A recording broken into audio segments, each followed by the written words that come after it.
नमस्कार, मैं हूं अजय वत्स और आप देख रहे महाबहस। यूपी में अपराध पर फिर से एक बार चलने वाला है योगी का ब्रह्मास्त्र।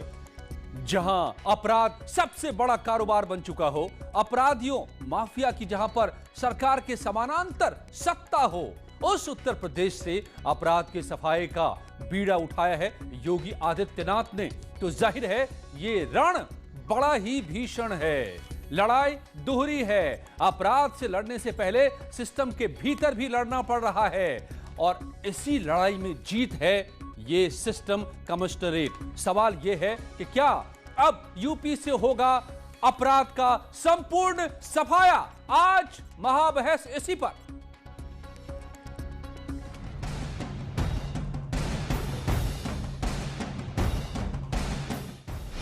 योगी की हुंकार, माफिया गुंडों का संपूर्ण संहार।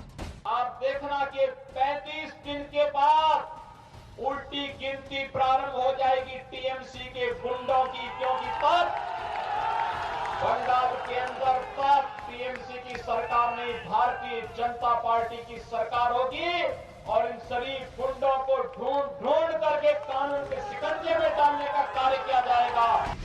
क्राइम पर योगी सरकार का सिस्टम अटैक। कि आप चाहे कानपुर को कमिश्नर बना दे, चाहे बनारस को बना दिए, लेकिन आपका इकबाल खत्म हुआ है। ये चिंता की बात है कि पुलिस का रौब खत्म हुआ है, सरकार का इकबाल खत्म हुआ है। ये समाज के लिए चिंता की बात है। अपराध पर काबू में कमिश्नरी सिस्टम कितना कारगर? कानून व्यवस्था को लेकर योगी सरकार पूरी तरह फेल हो गई है। कितने सारे प्रयोग 4 साल में योगी सरकार ने किए। योगी सरकार एक तरफ जश्न मना रही है और जिनके कंधों पर कानून व्यवस्था की जिम्मेदारी है, आज वो भी सुरक्षित नहीं। क्राइम कंट्रोल का कमिश्नरेट फॉर्मूला हिट। आज महाबहस इसी पर। एक जो आंकड़ा निकल करके इस वक्त आ रहा है कि लखनऊ में जब से कमिश्नरेट सिस्टम पिछले साल से शुरू हुआ है, 1 साल का करीब वक्त बीता है, हत्या की घटनाओं में आधे की कमी आ गई है। इतना ही नहीं, डकैती की घटनाएं 1/4 रह गई है। वाहन चोरी और महिला अपराध की घटनाओं में भारी कमी आई है। ये 15 जनवरी को लागू हुआ था पिछले साल, तब से लेकर और जुलाई तक के आंकड़े जो थे उसमें बताया जा रहा है। एक ही जैन साहब पूर्व डीजीपी मेरे साथ जुड़े हुए हैं, सूर्य कुमार शुक्ला साहब पूर्व डीजी मेरे साथ जुड़े हुए हैं, अमित पुरी बीजेपी के नेता, प्रभाकर पांडे कांग्रेस के नेता, सुभाष शर्मा रिटायर्ड आईएएस। आप सबका बहुत बहुत स्वागत है मेरे साथ। तो क्या जैन साहब, यह मान लिया जाए कि अब अपराध का संपूर्ण संहार होकर रहेगा यूपी में? यह तमंचे पे डिस्को का जो कल्चर था वो अब नहीं चलने वाला। देखिए, बहुत पहले पुलिस कमीशन की फाइंडिंग्स थी कि 10 लाख से ऊपर की जो आबादी के शहर हैं उनमें पुलिस कमिश्नरेट सिस्टम लागू किया जाए।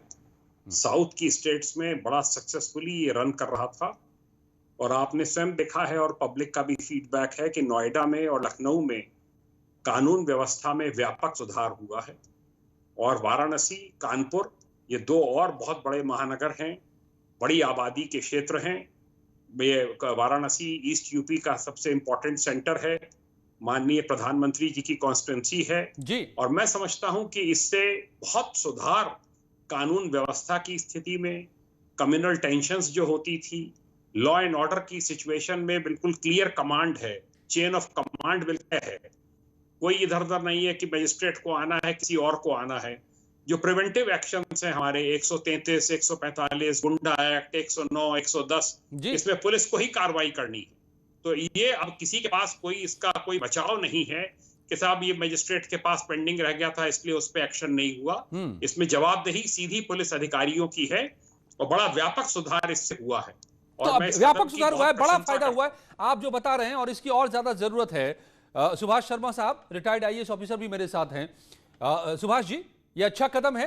माना जा रहा था कि ये कई दशक से इसकी मांग हो रही थी, लेकिन आईएएस नहीं चाहते थे इसलिए नहीं हो पा रहा था। अब तो हो गया। नहीं, ऐसा कुछ नहीं है। इसमें आईएएस आईपीएस की बात नहीं है। जो सिस्टम कारगर हो, जनता के हित में